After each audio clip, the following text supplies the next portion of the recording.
دلوں سے غم مٹاتا ہے محمد نام ایسا ہے، نگر اکڑے بساتا ہے محمد نام ایسا ہے، دلوں سے غم مٹاتا ہے محمد نام ایسا ہے، نگر اکڑے بساتا ہے محمد نام ایسا ہے۔ کوئی یعقوب سے پوچھے کہ یوسف مل گئے کیسے، حضرت یعقوب علیہ السلام کا وہ نقشہ کھینچا، کہتا ہے کہ کوئی یعقوب سے پوچھے کہ یوسف مل گئے کیسے، یہ بچھڑوں کو ملاتا ہے محمد نام ایسا ہے، یہ بچھڑوں کو ملاتا ہے محمد نام ہے ایسا۔ اور کہا کہ انہی کے نام سے پائی فقیروں نے شہنشاہی، حضور کے نام مبارک کا صدقہ اور حضور کی ذات مبارک کا صدقہ ہے کہ حضور کے در کے غلام بڑے بڑے شہنشاہ بن کر نکلے، اسی کے حق کوئی فرماتا ہے، کہتا ہے کہ انہی کے نام سے پائی فقیروں نے شہنشاہی، خدا سے بھی ملاتا ہے محمد نام ایسا ہے، خدا سے بھی ملاتا ہے محمد نام ایسا ہے، جو محمد مصطفیٰ سے مل جاتا ہے گویا کہ وہ خدا سے مل جاتا ہے۔ اور کہا کہ محبت کے کمل کھلتے ہیں ان کو یاد کرنے سے، محبت کے کمل کھلتے ہیں ان کو یاد کرنے سے، محبت کے کمل کھلتے ہیں ان کو یاد کرنے سے، بڑی خوشبوئیں لاتا ہے محمد نام ہے ایسا، بڑی خوشبوئیں لاتا ہے محمد نام ہے ایسا۔ کہا مدد حاصل ہے مجھ کو آج بھی شاہ مدینہ کی، مدد حاصل ہے، کیونکہ سنیوں کا عقیدہ ہے کہ جہاں حضور کا غلام ہوتا ہے وہی حضور کی مدد اس کے ساتھ ہوتی ہے، اس میں کوئی شک و شبہ نہیں ہے۔ مدد حاصل ہے مجھ کو آج بھی شاہ مدینہ کی، میری بگڑی بناتا ہے محمد نام ہے ایسا، میری بگڑی بناتا ہے محمد نام ایسا ہے۔ حضرات کرام، خطبہ مسنونہ کے بعد سورہ والضحیٰ کی چند آیت تلاوت کی، اللہ رب العزت ارشاد فرماتا ہے والضحیٰ واللیل اذا سجا، قسم ہے چاشت کے وقت کی اور رات کی جب وہ پردہ پھیرے، ما ودعک ربک وما قلی، اے محبوب تیرے رب نے تجھے نہیں چھوڑا ہے۔ یہ جو چند دن گزرے ہیں کہ ہماری وحی 40 دن تک نہیں آئی، لیکن یہ کافر خوش ہو رہے ہیں یہ کہہ کر کہ محمد رسول اللہ کے رب نے انہیں چھوڑ دیا ہے اور وہ ناراض ہو گیا ہے، اب تو وحی بھی نہیں آتی۔ اس کے جواب میں فرماتا ہے ما ودعک ربک وما قلی، اے محبوب تیرے رب نے تجھے نہیں چھوڑا ہے۔ یہاں امام قرطبی نے ایک اور معنی نکالا، کہتے ہیں کہ والضحیٰ چاشت کے وقت کو کہا جاتا ہے، لیکن کہتے ہیں کہ میرا معنی تو یہ ہے کہ یہاں والضحیٰ سے مراد ولادت مصطفیٰ کا دن ہے، اور واللیل اذا سجا سے مراد معراج مصطفیٰ ہے۔ اور اب ترجمہ اس طرح ہوگا والضحیٰ، اے محبوب تیری ولادت کے دن کی بھی قسم اور تیری معراج والی اس رات کی بھی قسم، ما ودعک ربک وما قلی، تیرے رب نے تجھے نہیں چھوڑا ہے۔ دیکھیے معنی۔ پھر کہا کہ وَلَلْآخِرَةُ خَيْرٌ لَكَ مِنَ الْأُولَىٰ، اور محبوب تیرا کمال یہ ہے کہ تیرا آنے والا ہر لمحہ گزرے ہوئے لمحے سے بہتر ہوگا۔ میں نے بتایا تھا کہ یہاں نبی اکرم صلی اللہ تعالیٰ علیہ وسلم کے رخ زیبا بیان کیے جا رہے ہیں، حضور کے جسد مبارک اور چہرے مصطفیٰ کے اوصاف اور وسائل اور حضور کی زلفوں کے وسائل یہ سب بیان کیے گئے ہیں۔ نبی اکرم صلی اللہ علیہ وسلم کے صحابہ بیان فرماتے ہیں کہ حضور کی زلفیں تقریباً آدھے کانوں تک آتی تھی، اور جب حضور کے منہ مبارک کچھ بڑے ہو جاتے تھے تو پھر کانوں تک بھی آ جاتے تھے، اور کبھی پورے کانوں تک آتے تھے، اور جب حضور بال رشوالیاں کرتے تھے تو پھر آدھے کانوں تک ہوا کرتے تھے۔ اور کہا کہ اگر کسی نے اس سنت کو اس طریقے سے ادا کیا کہ یہ میرے مصطفیٰ کی سنت ہے، قسم خدا کی اس نے میری اس سنت کی عصمت کی ہے، اور ان سنت کے بدلے میں کل قیامت کے دن اسے جنت کا صلہ بھی ادا کیا جائے گا، کیونکہ اس نے میری ادا کو اپنایا ہے۔ آج اگر کوئی غلامان مصطفیٰ میں سے کوئی شخص اپنے بال سنت مصطفیٰ کے طریقے پر رکھے تو یہ بھی ایک سنت ہے۔ اور پھر اسی وقت جب آپ ایک مرتبہ بال سنوار رہے تھے تو آپ نے فرمایا کہ اگر کوئی انسان من کان لہ شعر وہو یصبہ، کہ اگر کوئی انسان بال رکھے تو اس پر لازم ہے کہ ان کو سنوارے، ان پہ تیل لگائے۔ ایسا نہیں ہے کہ بال اجڑے ہوئے ہوں، کہاں ہر چیز کا تم پہ حق ہے۔ اگر تم بالوں کو بڑا رکھتے ہو تو پھر ان کا بھی تم پر حق ہے کہ تم ان کو سنوار کے رکھو، تیل لگاؤ، خوشبوئیں لگاؤ۔ اور پھر ایک بال نکالا اور فرمایا کہ ان بالوں میں سے، میرے کسی بھی بال میں سے، منہ مبارک میں سے کسی نے اگر میرے کسی منہ مبارک کو اذیت دی تو میں نے اس پر جنت حرام کر دی ہے، وہ جنت میں نہیں جا سکتا۔ اور میں نے بتایا تھا کہ اس کے بدل میں اگر کسی نے حضور کے منہ مبارک کی عظمت کی اور اسے چوما اور اپنی آنکھوں سے لگایا، اپنے سینے سے لگایا، پروردگار عالم نے اس پر جو ہے دوزخ حرام فرما دی ہے، کیونکہ وہ مصطفیٰ کے بال مبارک اور منہ مبارک کی عظمت کرتا ہے۔ آؤ اب حسن مصطفیٰ کی بات جو ہے ایک صحابی سے سنیں، حضرت طفیل رضی اللہ تعالیٰ عنہ، یہ آخری صحابی ہے۔ اس کے بعد حضرت طفیل کے بعد کوئی صحابی نہیں آئے، یہ آخری صحابی ہے۔ حضور کا وصال غالباً 11 ہجری میں ہوا ہے، اور اس کے 100 سال بعد حضرت طفیل جو ہے ایک بڑے سے اونچے سے ٹیلے پہ کھڑے ہو گئے اور کہا کہ لوگوں آؤ میرے پاس آؤ، تم مجھ سے مصطفیٰ پیارے کی باتیں پوچھو، کیونکہ یہ آنکھیں آخری آنکھیں رہ گئی ہیں، اس کے بعد کوئی ایسی آنکھ نہیں ہے کہ جنہوں نے مصطفیٰ کو دیکھا ہو۔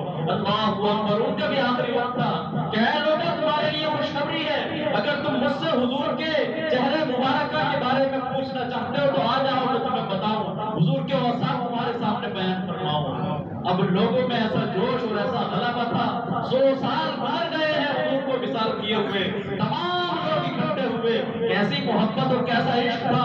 کہا حضرت طفیل آپ ذرا حضور کے اوصاف بیان فرمائیں۔ اللہ اکبر، حضرت طفیل نے 3 اوصاف بتائے۔ فرمایا حضور کا رنگ جو تھا وہ سفید تھا، اور کہا کہ آپ نمکین مزاج تھے، اور کہا کہ ہر چیز کے اندر آپ معتدل تھے، درمیانہ قد تھا، نہ زیادہ آپ لمبے تھے اور نہ زیادہ پست قد تھے، درمیانہ روی تھی۔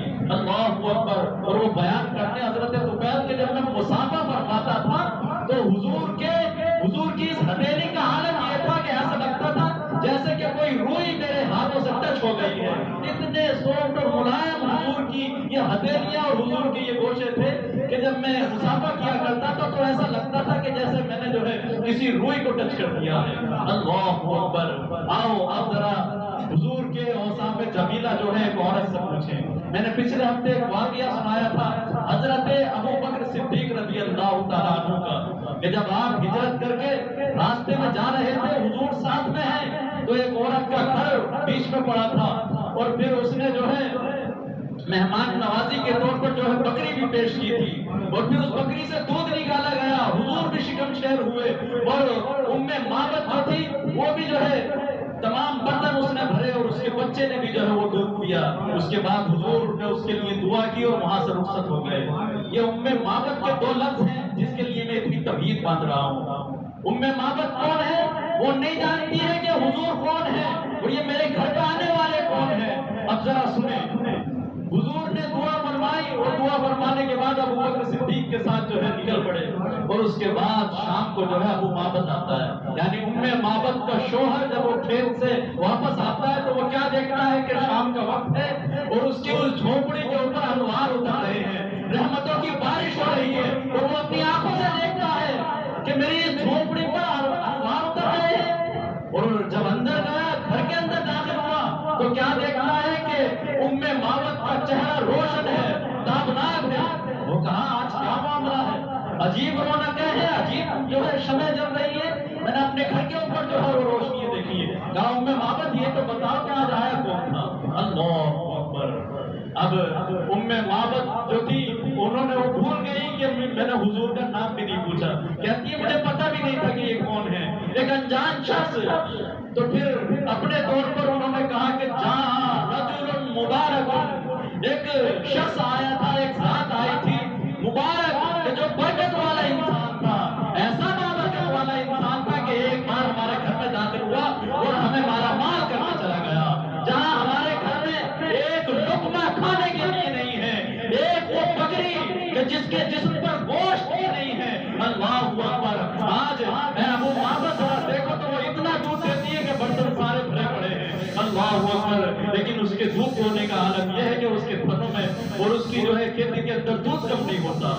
اللہ اکبر۔ اب اس کا ابو معبد کا جو بیٹا تھا وہ بھی حضور کے سامنے موجود تھا، اب بیچ بیچ میں وہ بھی لقمہ دیتا ہے۔ ادھر ابو معبد پوچھ رہا ہے کہ ان کا چہرہ کیسا تھا، وہ کیسے تھے، دیکھنے میں کیسے دکھتے تھے۔ ادھر جو ہے وہ صاحب و کمال بیان کیے جاتے ہیں، ادھر جو ہے ابو معبد کا بچہ بیچ بیچ میں کہتا ہے ابا جان انہوں نے ہاتھ اس طرح سے پھیرا تھا، اب حضور کا نام اس گھر کے اندر مبارک پڑ گیا تھا، یہ نہیں جانتے تھے، ان کا نام جو ہے مبارک رکھ دیا گیا۔ اللہ اکبر۔ اب جیسے ہی ابو معبد جو ہے رات کو کھانا کھانے بیٹھتا تھا تو وہ روزانہ کہتا تھا کہ مجھے ذرا مبارک کی باتیں سناؤ، مجھے جو ہے مبارک کے اوصاف جمیلہ سناؤ، کہا مبارک کیسے دکھتے تھے۔ اللہ اکبر۔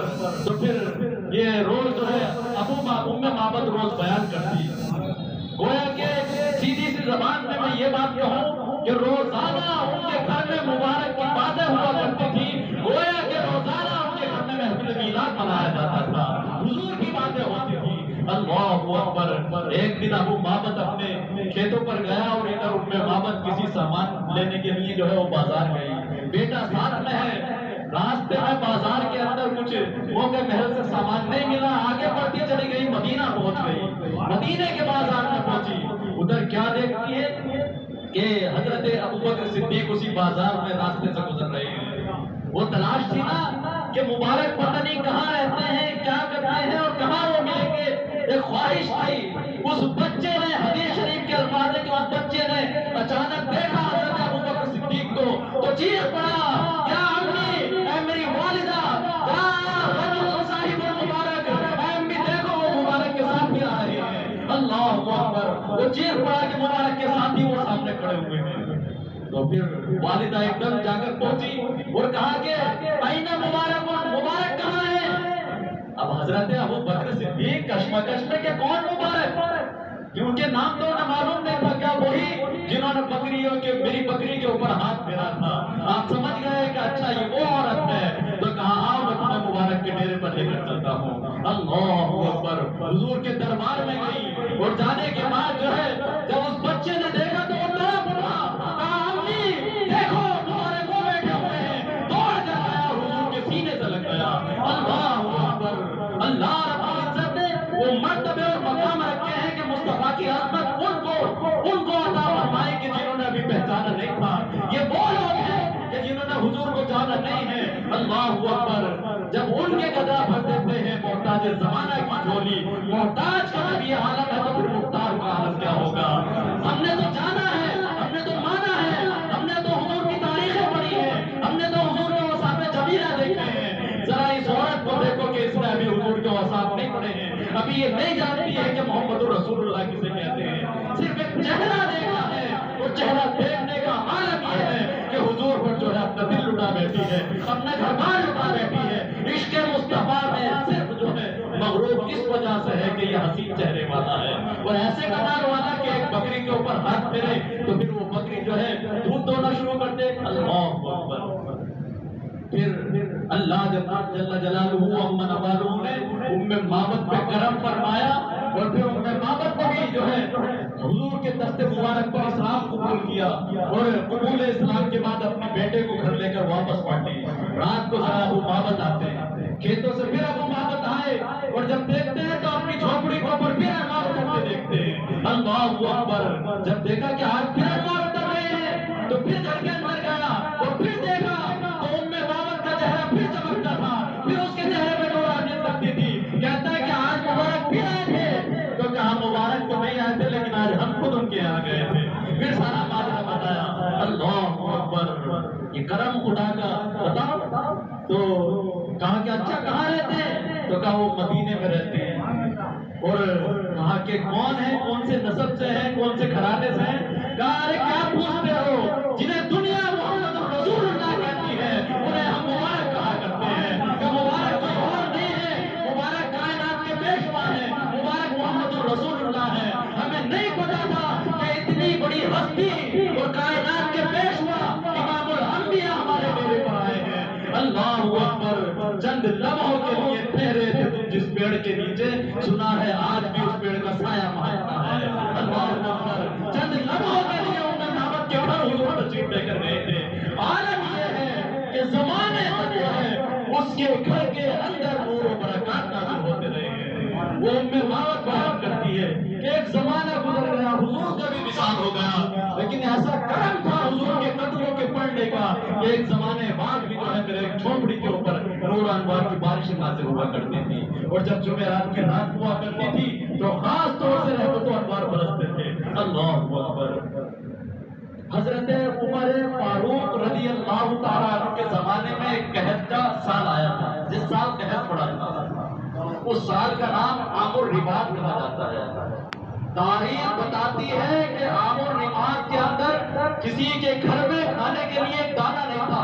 قحط کہتے ہیں اسے کہ جس میں کھانا پینا نہ ہو، نہ بارش ہو، نہ انسان سکون سے ہو، نہ جانور سکون سے ہو۔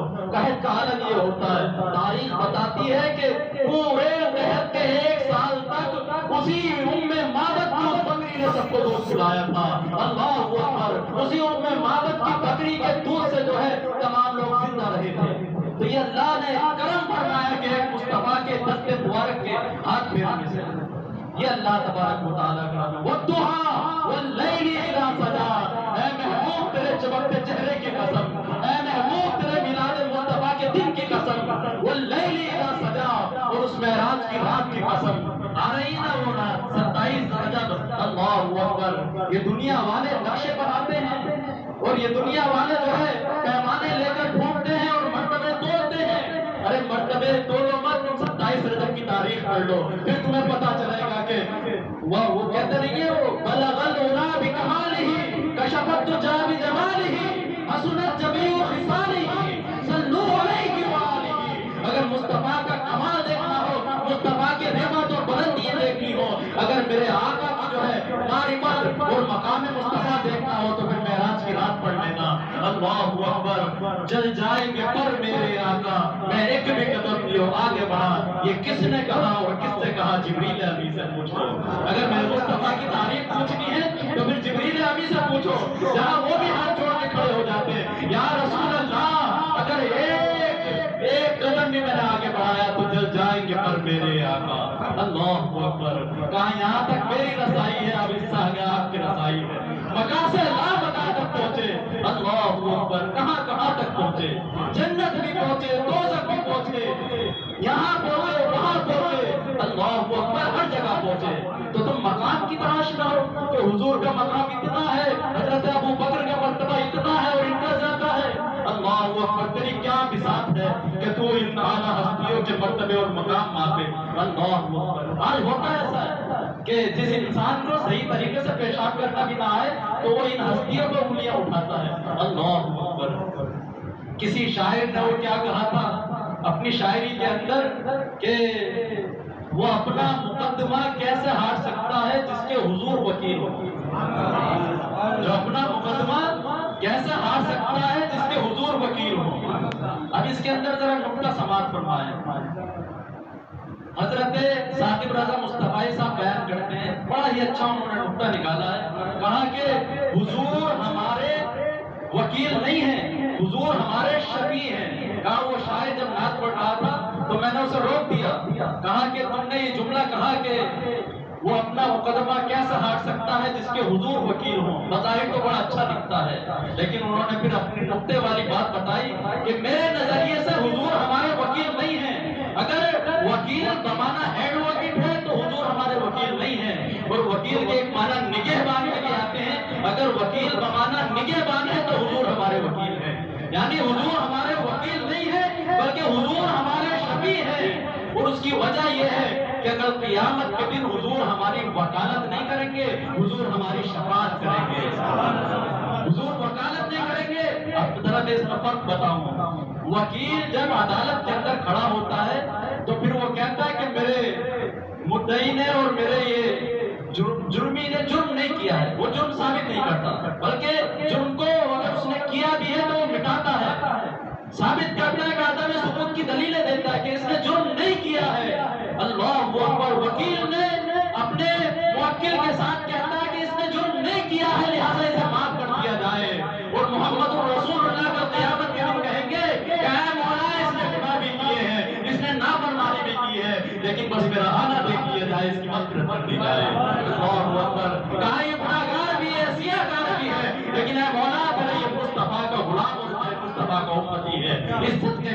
مغفرت کر دی جائے۔ تو پتہ چلا کہ حضور ہمارے وکیل نہیں ہے، حقیقت میں حضور ہمارے شفیع ہیں۔ کل قیامت کے دن اللہ تبارک و تعالیٰ کے کرم سے حضور ہماری شفاعت فرمائیں گے۔ وَلَسَوْفَ يُعْطِيكَ رَبُّكَ فَتَرْضَىٰ، قرآن کریم ہم تمہیں اتنا دیں گے، اتنا دیں گے، یرضا، کہ آپ کو راضی کر دیں گے۔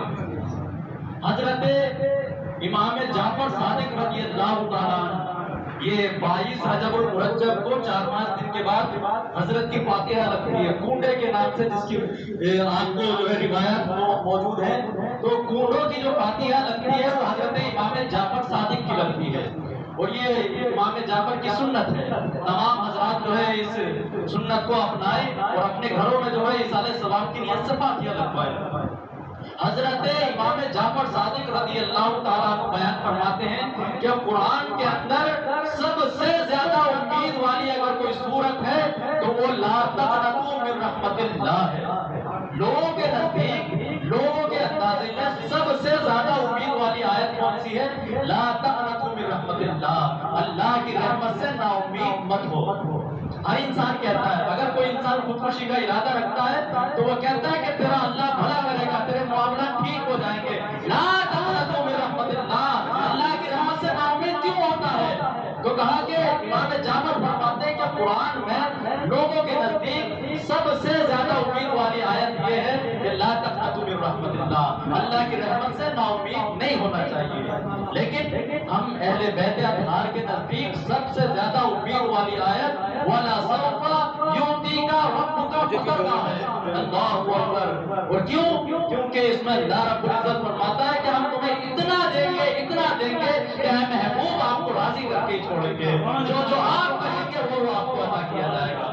اہل بیت اطہار کے نزدیک یہ سب سے زیادہ امید والی آیت ہے۔ پھر فرمایا الم یجدک یتیما فآویٰ، سورہ والضحیٰ کے اندر ایسے خزانے نکلے ہیں، اللہ اکبر۔ فرمایا کہ ہم نے آپ کو یتیم پایا تو پھر آپ کو سہارا عطا فرمایا۔ آپ سب جانتے ہیں کہ حضور صلی اللہ علیہ وسلم شکم مادر کے اندر سے اس وقت حضرت عبداللہ یعنی آپ کے والد کا انتقال ہو گیا تھا اور آپ یتیم تھے۔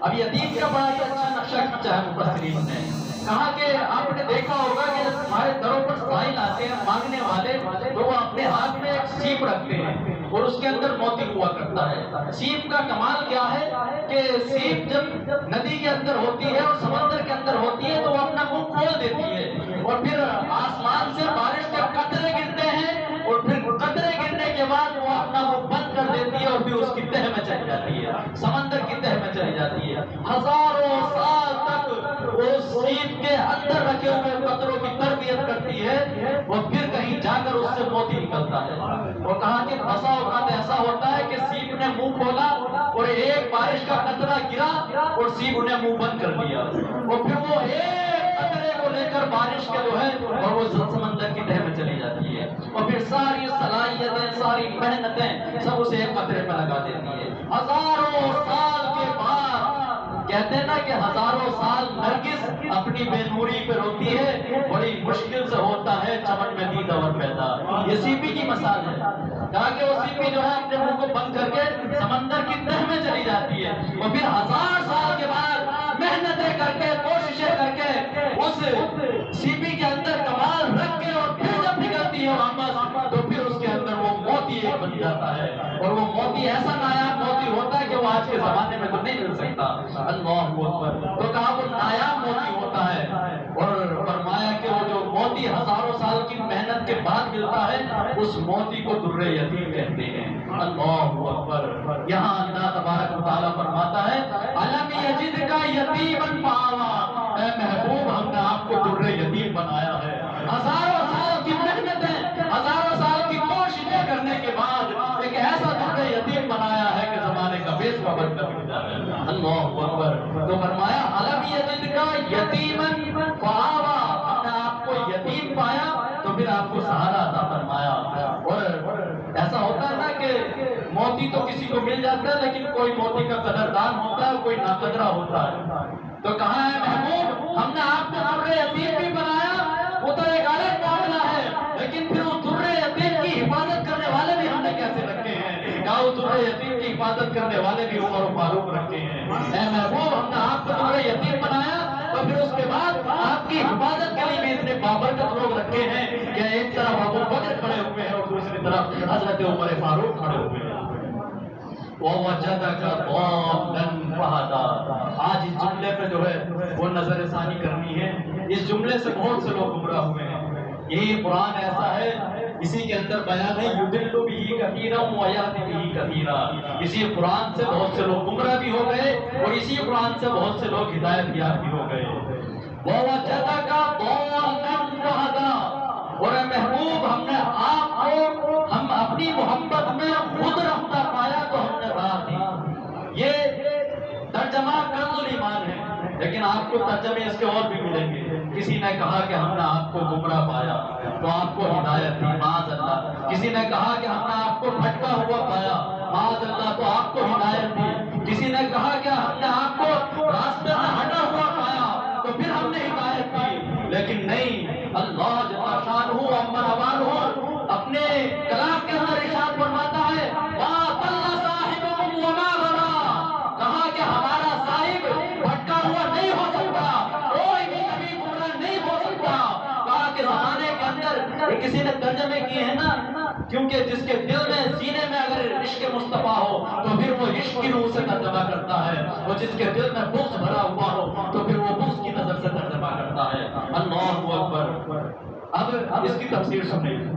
وَوَجَدَكَ ضَالًّا فَهَدَىٰ۔ لوگوں نے ضالت کے معنی گمراہی کے لیے ہیں، لیکن ذرا سنیں، جب حضرت یوسف علیہ السلام گم دشتہ ہو گئے تھے تو پھر ان کے غم میں حضرت یعقوب علیہ السلام روتے رہتے تھے، تو ان کے متعلق سورہ یوسف کے اندر ہے قَالُوا تَاللَّهِ إِنَّكَ لَفِي ضَلَالِكَ الْقَدِيمِ۔ ان کے بیٹوں نے کہا تھا کہ آپ کیوں اپنی آنکھیں دکھاتے ہیں اور روتے رہتے ہیں؟ یوسف گم دشتہ واپس تو نہیں آتا، وہ تو چلا گیا اور اب واپس نہیں آتا، کیوں آپ روتے ہیں اور اپنی آنکھوں کو جو ہے آپ تکلیف دیتے ہیں؟ تو یہاں قَالُوا تَاللَّهِ إِنَّكَ لَفِي ضَلَالِكَ الْقَدِيمِ، ضلال کا لفظ ہے، اس کا ترجمہ ہے کہ اے فی محبتک القریب، کیا آپ یوسف کی محبت میں کیوں روتے ہیں؟ اللہ اکبر۔ کہا تو یوسف کی گمراہی میں نہیں بلکہ یوسف کی محبت میں، تو اسی لیے قرآن میں اس کا ترجمہ اس جگہ پر اور اس جگہ پر دلال معنی گمراہی نہیں بلکہ دلال معنی محبت ہے۔ وَوَجَدَكَ ضَالًّا فَهَدَىٰ۔ اور ہم نے آپ کو اپنی محبت میں خود رفتہ پایا تو پھر ہم نے آپ کو راستہ عطا فرمایا۔ یہ ترجمہ ہے۔ کہا اللہ کا نبی بچپن میں بھی نبی ہوتا ہے، اللہ کا نبی جوانی میں بھی نبی ہوتا ہے، اور اللہ کا نبی بڑھاپے میں بھی نبی ہوتا ہے، اور اللہ تبارک و تعالیٰ اپنے نبیوں کے اندر نقص اور عیب نہیں رکھتا، کیونکہ اگر کسی نبی کے اندر نقص رکھ دیے جائے، کوئی عیب رکھ دیا جائے تو پھر زمانے والے کہیں گے میاں ہمیں تو ہدایت کرتے ہو، ذرا اپنے خاندان پہ بھی نظر ڈالو، ذرا اپنے اوپر بھی نظر ڈالو۔ آج دنیا کا حال ہے، اگر میں نماز نہ پڑھوں اور میں کہوں کہ میاں نماز پڑھا کرو تو پلٹ کے فوراً سامنے والا انسان جواب دے گا کہ میاں پہلے آپ بھی نماز پڑھا کرو، پہلے آپ نماز پڑھیں اور پھر دوسروں کو حکم دیں۔ اس لیے فرمایا کہ ہم نے اپنے نبیوں کے اندر کوئی عیب اور نقص نہیں رکھا ہے، ہمارے انبیاء معصوم ہیں۔ مَا ضَلَّ صَاحِبُكُمْ وَمَا غَوَىٰ۔ اب یہاں ایک اور معنی وَوَجَدَكَ ضَالًّا فَهَدَىٰ۔ امام قرطبی لکھتے ہیں کہ اس کا ایک ترجمہ یہ بھی ہو سکتا ہے کہ ہم نے آپ کو گمراہ قوم کے اندر پایا تو پھر ہم نے آپ کو ہدایت دی۔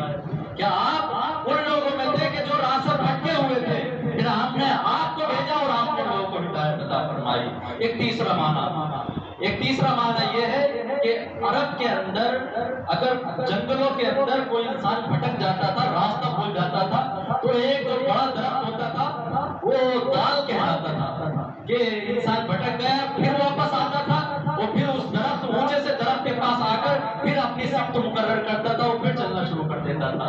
تو وہ جو درخت ہوتا تھا اونچا سا، اسے جو ہے ہدایت کے طور پہ استعمال کرتا تھا انسان۔ اگر بھٹک گیا تو واپس آیا اور پھر اسی درخت سے اپنی جانب جو ہے سمت متعین کر لیا کرتا تھا۔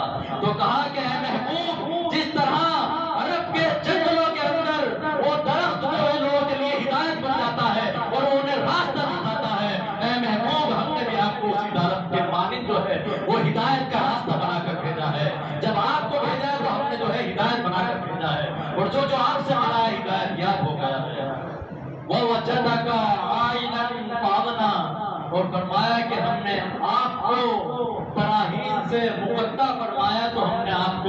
کنگال سے جو ہے مالا مال کر دیا۔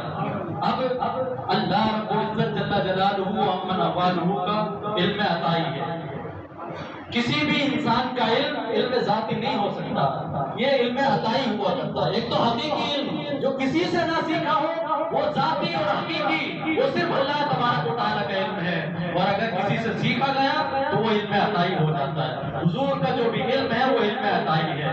آج یہ کہتے ہیں نا علم غیب نہیں ہے، لیکن اللہ اگر عطا کرے تو وہ سب کچھ عطا کر دے۔ اللہ اکبر۔ وہ کسی یہودی کی جو ہے مٹھی کے اندر کنکریاں تھی، اور اس نے کہا تھا کہ اگر آپ یہ بتا دیں کہ میری مٹھی کے اندر کیا ہے تو میں آپ پر ایمان لے آؤں گا۔ اور حضور نے فرمایا تھا کہ یہ محمد رسول اللہ نہیں بتائیں گے کہ تیری اس مٹھی کے اندر کیا ہے، بلکہ جو تیری اس مٹھی کے اندر ہے وہ خود بولے گی کہ میں کیا ہوں۔ اللہ اکبر۔ اور اسی وقت ان کنکریوں نے خود کہا تھا لا الہ الا اللہ محمد رسول اللہ۔ اللہ اکبر۔ لوگ طنز کرتے ہیں حضور کے علم غیب پر۔ حضور جو ہے بند لبوں کی بولیاں بھی سمجھتے ہیں۔ حضرت حذیفہ رضی اللہ تعالیٰ عنہ، آج وہ بات بھی یاد آئی، حضرت حذیفہ رضی اللہ تعالیٰ عنہ عشاء کی نماز کا وقت ہے، والدہ نے تاکید کر کے بھیجا ہے کہ بیٹا جب آج عشاء کی نماز پڑھنے کے لیے جاؤ تو میرے لیے اور اپنے لیے حضور سے دعا کرا دینا۔ آپ اس نیت سے عشاء کی نماز پڑھنے کے لیے گئے، اور عشاء کی نماز کے بعد حضور رخصت ہوئے، پیچھے پیچھے حضرت حذیفہ جاتے ہیں۔ حضور کو حضرت حذیفہ کی چپلوں کی آواز آئی تو آپ نے رخ نہیں پھیرا، بلکہ کہا کہ کون ہے حذیفہ؟